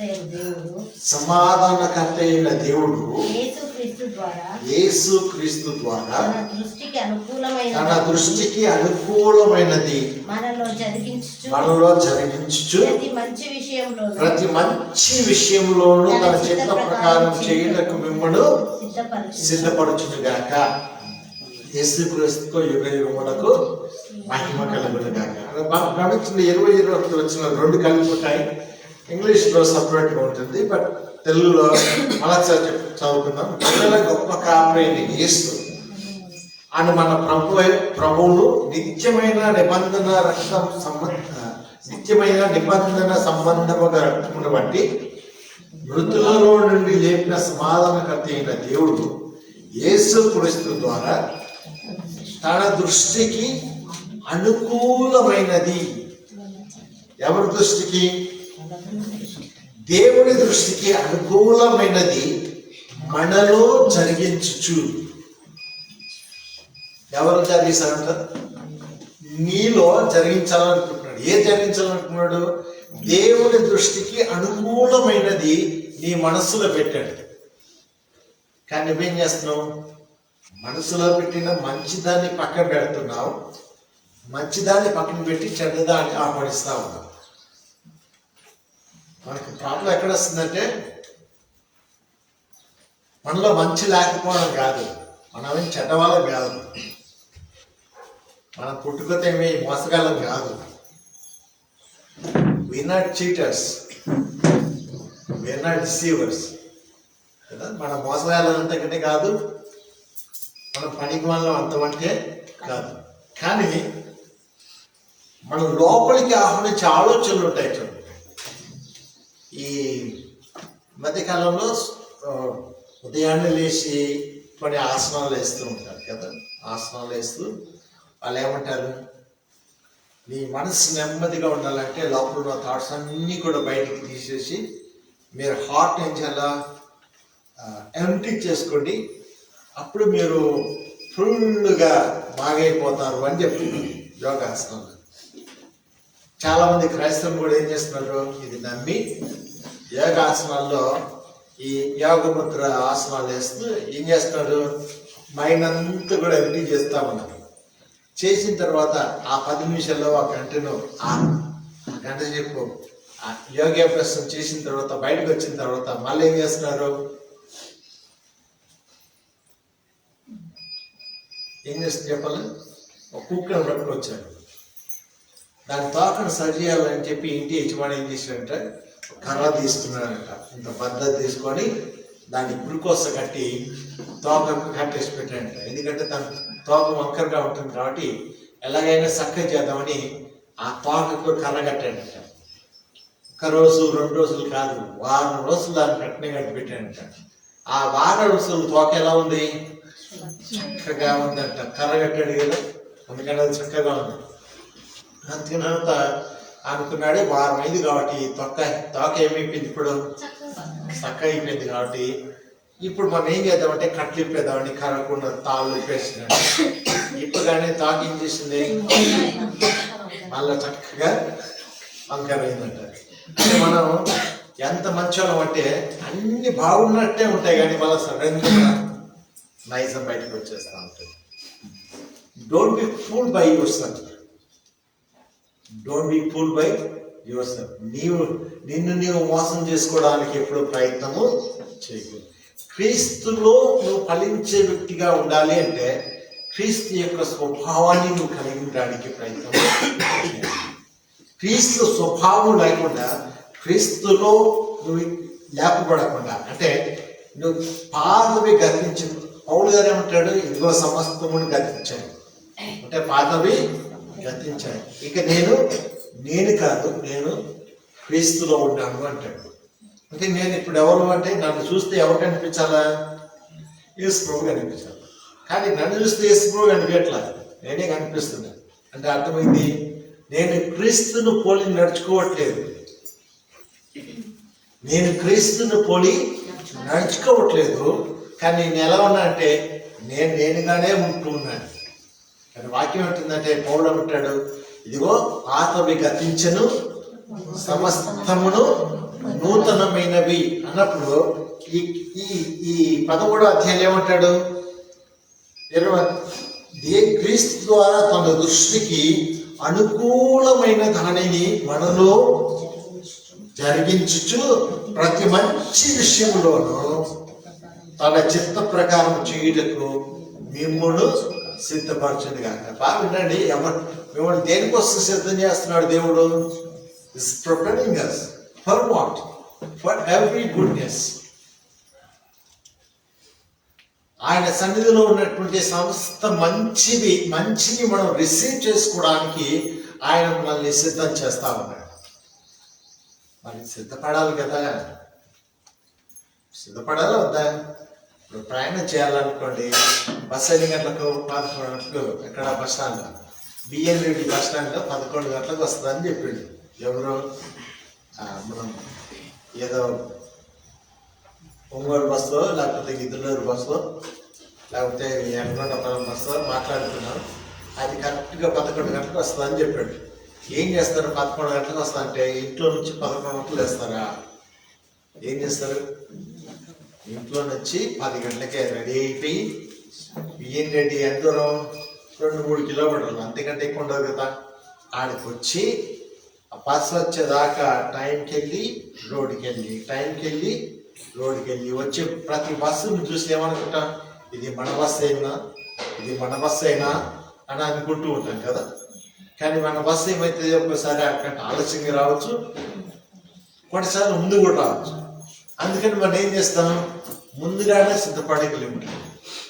బాగా గమనించండి, ఏసీఆర్ నీ జీవితంలో మంచి చేద్దామని అనుకుంటే అది శీఘ్రంగా జరిగిద్దామని ఆయన వస్తూ ఉంటే మనం ఏం చేస్తున్నాము? హబక్కు గ్రంథాన్ని ఒకసారి ఓపెన్ చేయండి. మనం ఏం చేస్తున్నామంటే హబక్కు గ్రంథాన్ని ఒకసారి చదివితే ఎలా ఉంటుందంటే మన జీవితం ఎలా ఉందో. హబక్కు గ్రంథం నాకు సహాయం చేయండి. 2వ అధ్యాయం అనుకుంటాను. హబక్కు గ్రంథము ఆయన నాకు ఆ దర్శన విషయము అనే పదం ఉంటుంది. ఆ దర్శన విషయము, ఆ దర్శన విషయం నిర్ణయకాలమున జరుగును. ఆ దర్శన విషయం ఎలా ఎప్పుడు జరుగుతుందంట? నిర్ణయ కాలమున జరుగును. సమాప్తమగుటకై ఆతృత పడుచున్నది. ఏం చేస్తుందంట? ఆతురత పడుచున్నది. అంటే it is running out. It's running out. చూడండి 2nd చాప్టర్లో కదా మాట. తర్వాత చదువుకుంటా. అది తప్పక నెరవేరును. అది తప్పక నెరవేరును. నెరవేరును. అది ఆలస్యముగా వచ్చినాను. అది ఆలస్యముగా వచ్చినాను. దాని కొరకు కనిపెట్టును. దాని కొరకు కనిపెట్టును. కనిపెట్టును. ఎందుకు తొందరపడి వస్తుంది, ఎందుకు వస్తుంది అనే దాని గురించి కొంచెం మాటలు కొంచెం ముందుకెళ్తే ఇక్కడ ఏం రాసిన చదువు తర్వాత కంటిన్యూస్లీ. అది తప్పక జరుగును. అది తప్పక జరుగును. జాగు చేయక వచ్చును. జాగు చేయక వచ్చును. వారు వారు యథార్థ పరులు కాక, యథార్థ పరులు కాక తమలో తాము అతిశయపడుదురు. తమలో తాము అతిశయపడుదురు. అయితే నీతిమంతుడు విశ్వాస మూలముగా బ్రతుకును. ఇక్కడ గమనించండి, ఇది ఏం చేస్తుందంటే పని, దేవుడు మనకి ఇచ్చిన ఆశీర్వాదం త్వరగా వస్తూ ఉంది. కానీ ఆశీర్వాదాన్ని ఆటంకం చేస్తుంది ఎవరు? నీ దేవుణ్ణి ఆపింది ఎవరు? నీ ఆశీర్వాదాన్ని ఆపింది ఎవరు? అది త్వరగా వస్తుందని బైబిల్ చెప్తుంది. అది ఎందుకు ఆగిపోయింది? 4వ వచనంలో వారు యథార్థ పరులు కాక తమలో తాము ఏం చేశారు? అతిశయపడ్డారు, అంటే గర్వపడ్డారు. సో నీవు ఎప్పుడైతే మోసం చేసుకుంటావో నీకు వచ్చే ఆశీర్వాదాన్ని ఏం చేస్తున్నావు? ఆపేసుకుంటావు. Don't be deceived by yourself. నిన్ను నువ్వే మోసం చేసుకోకు. నిన్నువే మోసం చేసుకో. మనల్ని మనం మోసం చేసుకుంటూ ఉన్నాం. అందుకే వాక్యంలో మళ్ళీ పదే ఈ మాట నేను ఎందుకు చేస్తున్నా అంటే, గొర్రెల కాపరి తన మంద బాగుండాలని ఆశపడతాడు, తన మంద ఫలించాలని ఆశపడతాడు, తన మంద అభివృద్ధి చెందాలని ఆశపడతాడు. గొర్రెల కాపరి ఇంకేం చేస్తాడు? తన మందకి కావలసిన సమస్తాన్ని కూడా సమకూర్చాలని ప్రయత్నం చేస్తాడు. అన్నీ కూడా సమీపంగా వస్తుంటే కొన్ని ఏం చేస్తాయి? గొర్రెల కాపరి మీదకి తిరుగుబాటు చేస్తాయి కదా. తిరుగుబాటు చేసిన గొర్రెలు ఏం చేస్తాడు? సపరేట్ చేస్తారు. సపరేట్ చేసి వాటిని అమ్మకానికి పెడతారు. అవి దేనికి పనికి వస్తాయి?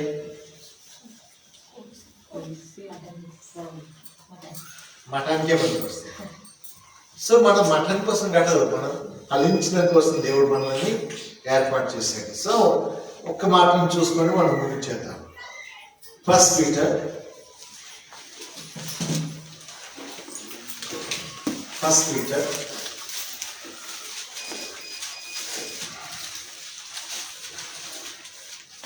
యోహాను రాసిన మొదటి పత్రిక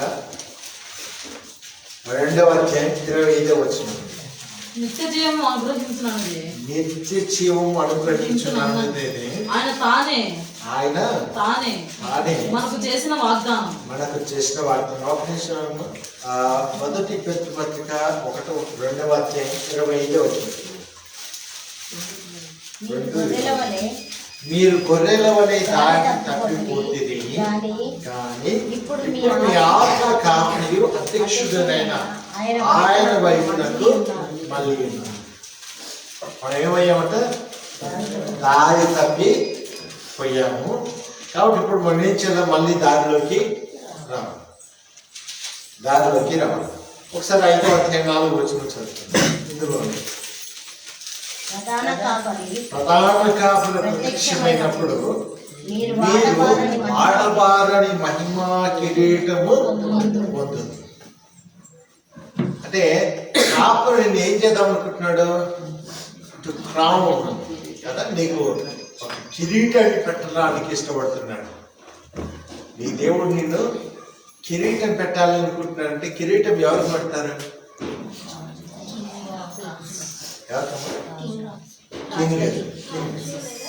కింగ్ అనే రాజుకు లేదా రాణికి పెడతారు. అయితే దేవుడు నిన్ను కిరీటం పెట్టాలని అనుకుంటున్నాడు. ఏ కిరీటం పెట్టాలనుకుంటున్నాడు? మహిమా కిరీటం పెట్టాలనుకుంటున్నాడు. అంటే అర్థమైంది నీతో ఉన్న వారందరిలో కూడా ఆయన నిన్ను సపరేట్గా వెలిగించాలనుకుంటున్నాడు. అంటే గొప్ప చేద్దామనుకుంటున్నాడు. నీ బంధువులు, చుట్టాలు, స్నేహితులు, పనివారు, చదువుకునే వారు, ఉద్యోగం చేసే స్థలంలో, వ్యాపారం చేసే స్థలంలో, వెళ్ళే స్థలంలో, ఎక్కడైనా సరే నిన్ను సపరేట్గా ఆయన ఏం చేద్దాం అనుకుంటున్నాడు? వెలిగించాలనుకుంటున్నాడు. అంటే కనపరచాలనుకుంటున్నాడు. మహిమ కిరీటం అంటే నేను చూడగానే అర్థమైపోయింది. నువ్వు సపరేట్ అమ్మా, ఏమన్నా కానీ అని అంటాడు కదా. కొంతమందిని మాట్లాడేటప్పుడు ఏమంటారు? అన్ని మాటలు ఎంతైనా తప్ప నీవు సపరేట్ అబ్బా ఎందుకని అంటారా? ఎప్పుడైనా విన్నారా? మీ గురించి ఎవరన్నా అన్నారా? మీ గురించి అన్నారో నలుగురు నాన్నైతే చాలా మంది అన్నారు. ఎంతైనా నువ్వు సపరేట్ మాతో కలవమనేవాడు. పాస్టర్ ఫెలోషిప్ నేను వెళ్తాను, అంటే సేవకుల మీటింగ్స్ వెళ్తాను. సేవకులు అందరితో నేను కలిసి ఉంటాను. వాళ్ళు పాస్టర్స్తే నేను పాస్టర్నే కదా. నేను వాళ్ళతో కలిసి ఉంటాను. వాళ్ళతో కలిసి ప్రార్థనలో పాల్గొంటాను. వాళ్ళతో కలిసి భోజనం చేస్తాను. వాళ్ళతో కలిసి సేవకి వెళ్తాను. వాళ్ళతో కలిసి వాక్యం చెప్తుంటాను. కానీ చివరాఖరికి వాళ్ళు చెప్పిన మాట ఏంటి? మాతో నీవు కలవవు. ఏంటంటే మాతో నీవు కలవు. ఎందుకు కలవు? ఇద్దరం ఒకే గుంపు కదా. ఎందుకు కలవు? గుంపులో ఉన్నాం, కానీ గుంపులో 2 ఉన్నాయి. ఒకటి మేక, ఒకటి గొర్రె. మేకలకు లక్షణం ఏంటి? గొర్రెలకు లక్షణం ఏంటి?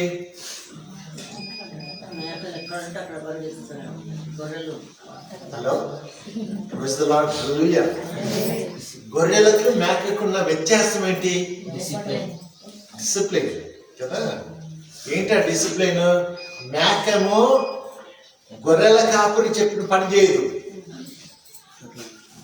గొర్రెలు ఏం చేస్తాయి? కాపురి చెప్పిన పని చేస్తాయి. ఆయన గొర్రెలు కాసేవాడేమో ముందుంటాడు. మేకలు కాసేవాడు వెనుకుంటాడు. ఇది వ్యత్యాసం. నామాట అర్థమైందా? హలో, గొర్రెలు కాసేవాడు ఎక్కడ ఉంటాడు? ముందుంటాడు. ముందు వెళ్తూ ఉంటాడు. గొర్రెలన్నీ కూడా వెనకలా చేస్తా ఉంటాడు. మేకల కాపురు ఎక్కడ ఉంటాడు? వెనకుంటాడు. పొడురా అంటుంటాడు. అంటే పోతాయా? ఈ చెట్టు మీదకి ఒకటి, ఆ కొమ్మ మీదకి ఒకటి, ఈటొక్కటి అక్కడ పోతుంటే వీడిపోయి ఏ డ్రర్ అంటాడు, ఓ డ్రర్ అంటాడు. అంటే మేకలాగున్నారా గొర్రెలాగున్నారా అని నేనంటాను, అయ్యా మీరు మేకల కాపర్లు అయ్యా, నేను గొర్రెల కాపర్ని అని అంటాను. అందుకే సపరేట్గా ఉంటాను. ఎందుకంటే నా గొర్రెల కోసం నేను ఇంటికి వెళ్ళి ఎలా ఉన్నారో అడగకల్లా, వాళ్ళకి ఏం అవసరం ఉంటే వాళ్ళే నాకు కాపరికి అడిగి వస్తారు. మీరు అన్నిట్లో దూరుతారు, అన్ని మందల్లో కాలు పెడతారు. నేను ఏ మంద జోలికి వెళ్ళను, నా మందను దేవుడు సపరేట్గా ఏర్పాటు చేశాడు అని చెప్తాను. అందుకే నిన్ను సపరేట్గా పెట్టడం దేవుడి యొక్క ఉద్దేశమై ఉంది. దేవుడు మిమ్మల్ని అలా పెట్టాడు, సపరేట్గా పెట్టాడు. You are separated by others people. అందరిలో నిన్ను వ్యత్యాసంగా దేవుడు పెట్టాడు. ఒక ప్రత్యేకమైన వ్యక్తిగా, స్త్రీగా, పురుషునిగా ఆయన ఏర్పాటు చేసుకున్నాడు. నువ్వు సపరేట్గా ఉండడమే దేవుడికి ఇష్టం. నేను 10 మందిలో చాలా మంది కనపచ్చు, బయట పోతే 100 మంది వస్తామంటారు. నేను వాళ్ళందరినీ మన చర్చికి రమ్మని చెప్పాను. ఎందుకు రమ్మని చెప్తుంది కదా, వాళ్ళు వచ్చిన తర్వాత వాళ్ళు చెప్పింది నేను వినాలి. వాళ్ళు చెప్పింది నేను కాదు విన్నాను, వాళ్ళు చెప్పింది నేను చెప్పింది వాళ్ళు వినరు. వాళ్ళకి నేను చెప్పింది వింటారు, వాళ్ళు చెప్పింది నేను వినాలి. నేను చెప్పాను, అయ్యా మీ డబ్బొద్దు, మీ సహవాసము. మా చర్చిలో 10 రూపాయలు ఇచ్చే వాళ్ళు ఉన్నారు, 1 రూపాయి ఇచ్చే వాళ్ళు ఉన్నారు, 100 రూపాయలు ఇచ్చే వాళ్ళు ఉన్నారు, 1000 రూపాయలు ఇచ్చే వాళ్ళు ఉన్నారు. వాళ్ళు చాలు.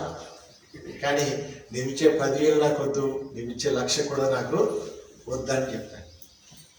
కాడ అంటది, ఏం లేదన్నా, నువ్వు ప్రతి నెలకు ఒక్కసారి వచ్చి, అంటే ఫస్ట్ వీక్ ప్రార్థన చేసేళ్ళు, నేను నీకు 10,000 కానుక ఇస్తాను అని చెప్పింది. నేనేమని అడిగానంటే, అమ్మ నువ్వు నా చర్చికి వస్తే నేను ఇచ్చే 10,000 కానుక నేను తీసుకుంటాను, లేకపోతే తీసుకోను అని చెప్పి. అది కానుక వస్తువు నేను చర్చికి వచ్చి ఇవ్వాలా అన్నది. ఏంటండి, నేను లైవ్లో ఉన్నాను కదా, నేను చర్చికి వచ్చి ఇవ్వాలా అన్నది. అంటే అవునమ్మా, చర్చిలో వచ్చి ఇవ్వండి, ఎందుకంటే నా మందిరంలో ఆహారం ఉండినట్లు కానుకలు తీసుకోమన్నట్టు కదా, నా మందిరంలో ఆహారం ఉండినట్లు.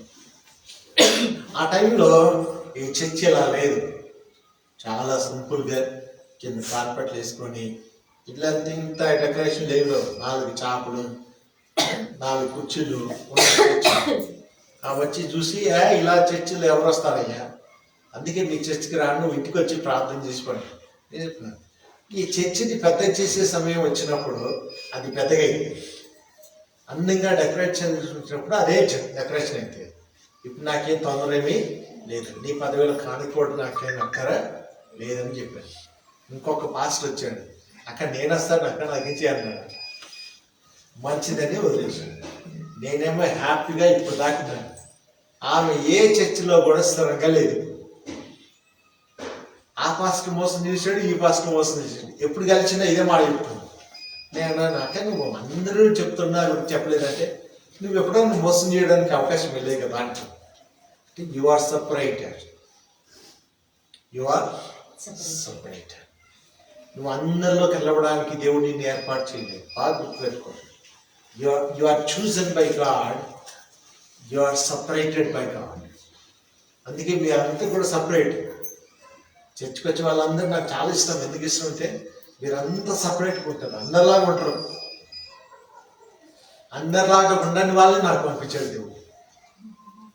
నా తలకాయ తినడానికి పంపించాడు అనుకుంటాను. But God given such a good people, మంచి ప్రజలు. అంటే వారి అక్కర సమయంలో నేను పనికి వచ్చేటట్టుగా దేవుడు నన్ను ఏర్పాటు చేశాడు. అంటే దేవుడు నేను ఎందుకు ఏర్పాటు చేశాడంటే, to be blessed by others. నీవు అనేకులకు ఆశీర్వాదకరంగా, అనేకులను దీవించే వ్యక్తిగా, అనేకుల్ని ఆశీర్వదించే వ్యక్తిగా, అనేకుల్ని సరైన మార్గంలో నడిపించే వ్యక్తిగా ఉండడానికి దేవుడు నిన్ను ఏర్పాటు చేసుకున్నాడు. So is a provider. ఆయన ఎలా ఉన్నాడు, ఆయన ప్రొవైడ్ చేసేవాడిగా ఉన్నాడు, ఆయన టెండర్ హార్ట్ కలిగిన వాడు ఉన్నాడు, ఆయన సాక్రిఫైస్ చేసేవాడిగా ఉన్నాడు, ఆయన మనల్ని లేవనెత్తేవాడిగా ఉన్నాడు, నడిపించేవాడిగా ఉన్నాడు. అటు ఇటు పరిగెత్తకుండా మనల్ని సరైన మార్గంలో ప్రవేశపెట్టేవాడిగా ఉన్నాడు.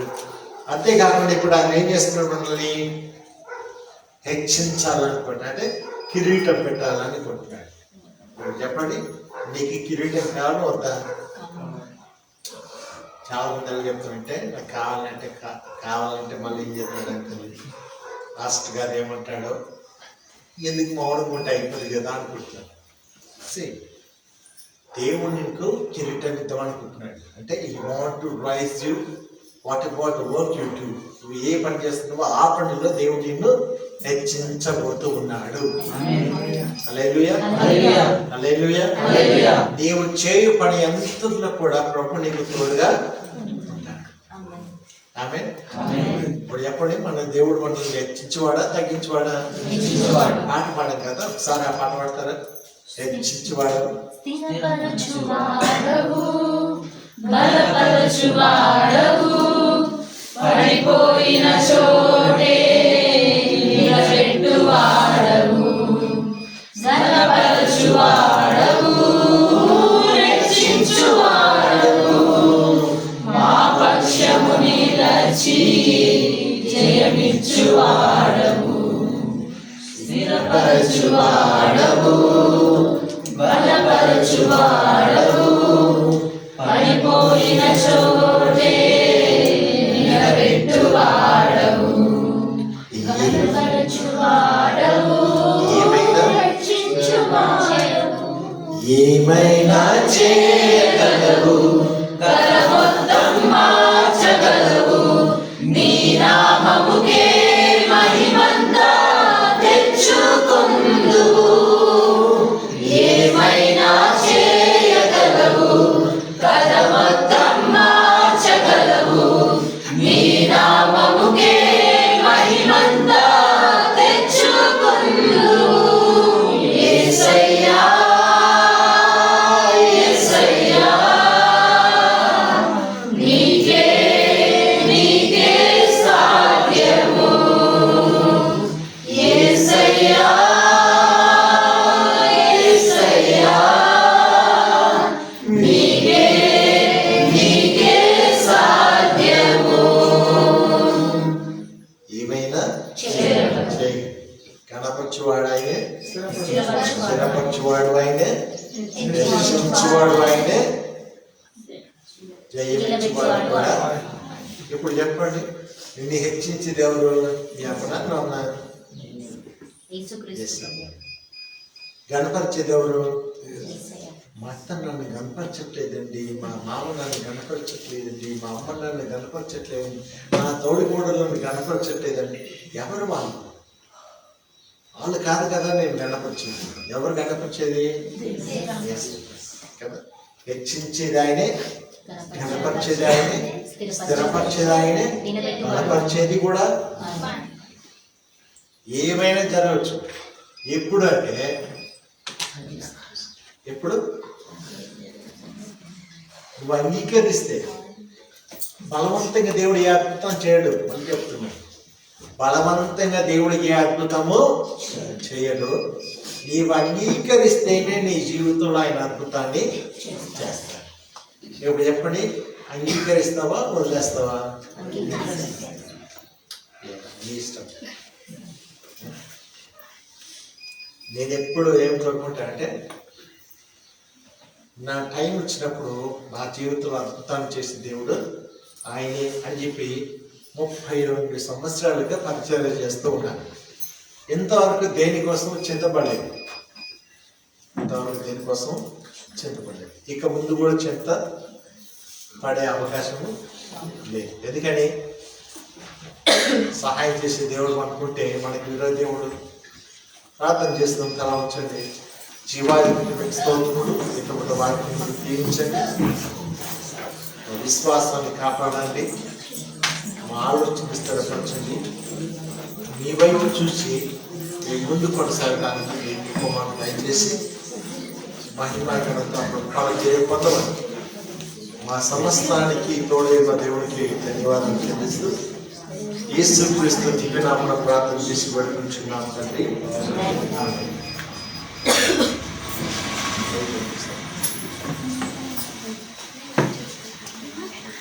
ఆమేన్. ప్రకటన గమనించండి. మనం